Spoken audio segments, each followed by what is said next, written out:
If you're driving, I don't want to cause an accident, but if you're not driving, raise your hand if you know approximately how many people have been killed in the various wars taking place in the Congo in Africa. Since 2003. 100. All right, good. Thank you, Alan. You didn't know. I knew because I'm preoccupied with these matters, but nobody knows. How many do you think, folks? What would really make an impact on you? 200,000? 500,000? But what if I told you 1 million people have been killed in the Congo in the last 5 years? You'd probably think, why didn't the news media tell me this? What if it was 2 million? You'd probably think, come on, the news media don't ignore 2 million people killed in 5 years. What if it were 3 million? Well, of course, now you think I've gone well beyond what it was, but I'm just trying to make a point. Well, folks, as it happens, over 5 million people, the vast majority of whom are innocent, just civilians, have been killed, most one by one by one. We're not talking some big bombs. Sliced in half, maimed, tortured, burned. Over 5 million. But the OC Register has a picture of a dead Palestinian, according to the caller who called me earlier. And I'm just using that as an example. I'm not picking on a paper, which is often done fine. The world, God looks at this world, and this is what keeps me sane. Because if I didn't think a good God was up there, I know that it would have real psychological impact on me. It's so bad, the world, and there is such non-decency in the places that are blessed with the most affluence and the most peace. The ignoring of the staggering number that is the largest number murdered since World War II in combat as a result of war. Probably I assume it's the largest number in any event. Although I'd like to know how many were killed in the Cultural Revolution in China. I just don't know the number, but I would be curious. Because this, what? All right, so then that's the largest since World War II. Because what you read from Wikipedia said it was the largest number since World War II. I would assume it was the Cultural Revolution in China. And that is ignored. The United Nations ignores it.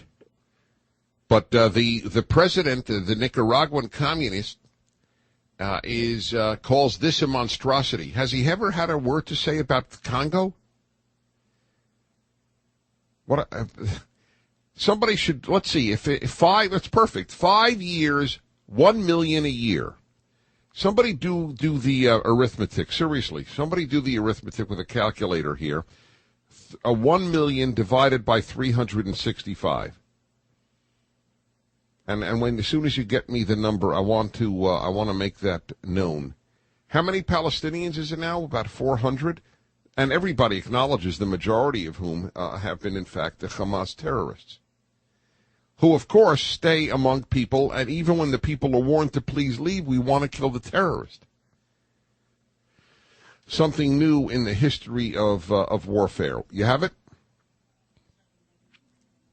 2,740. Okay.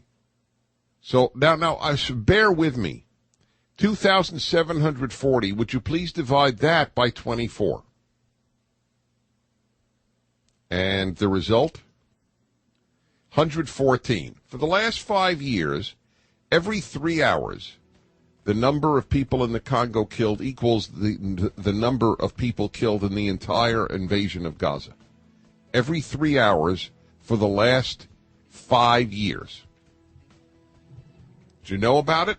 No. Any demonstrations in Europe against that?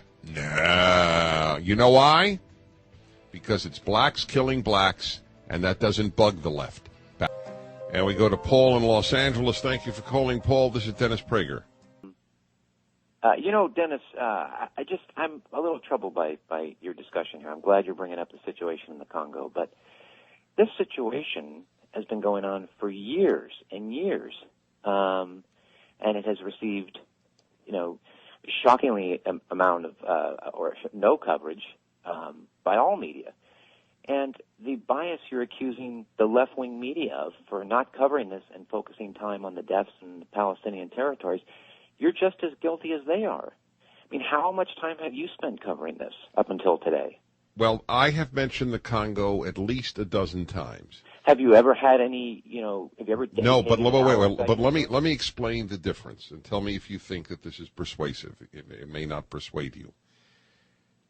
My attack is on the emphasis on what America or Israel does and showing deaths, the individual deaths in the world's media when vast numbers of people are ignored who are killed. See, it's the right wing is not showing you Palestinian pictures of Palestinian kids. It's the liberal media that are doing that. So the argument that I'm making doesn't apply to the right because it isn't isolating one group of victims to show you. That's the point that I'm making. You're 100% right, and I am guilty. And I'll tell you exactly why I don't speak about the Congo more, and I have talked about even why I don't speak about the Congo more. And that is because it is so complex what goes on there. It is basically vile humans fighting vile humans with rape and torture as part of the booty. And it is very complex. It is tribal. It is material. It is so on. It's not part of a larger world issue, and so it is not ignored. It is ignored. My point is the UN, which has resolution after resolution against Israel, says nothing about the vast evil of the Congo. Well, they do talk about the Congo. Certainly has been an issue for the UN. Maybe not as much as. Well, not as much. Listen, not as much is an odd understatement, Paul, because Israel has been condemned and discussed more than any other issue in the United Nations.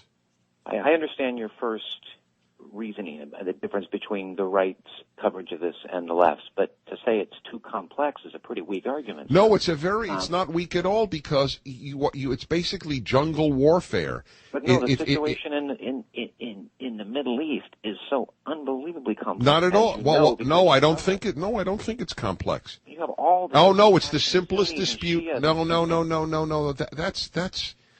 Wait. First of all, you're moving over to another part of the Middle East. We're talking about, I thought, the Arab-Israeli conflict.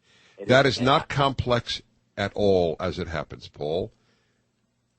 Israel's enemies want Israel dead, and that is all you need to know. Israel wants to live. Hamas wants it dead. Everything else is a detail.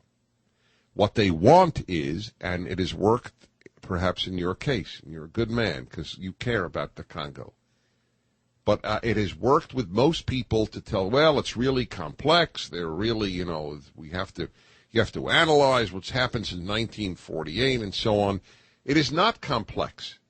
It's complex to solve. It is not complex to understand. One of my columns years ago was exactly on that. The Middle East conflict is simple to understand, difficult to solve. Hamas wants Israel destroyed. Israel doesn't want to be destroyed. That's it. If Hamas made peace with Israel's existence tomorrow, there would be peace in the Middle East by next Thursday. Is it not? Why? It's not complex at all. Israel is only there because rockets have been sent over its territory. That's all. If Hamas stops sending rockets, Israel doesn't send in troops. I can't think of a simpler world conflict, frankly. Iraq has far more complexity, and I have been a big supporter of the toppling of Saddam Hussein. But there's more complexity there than there is in this particular conflict.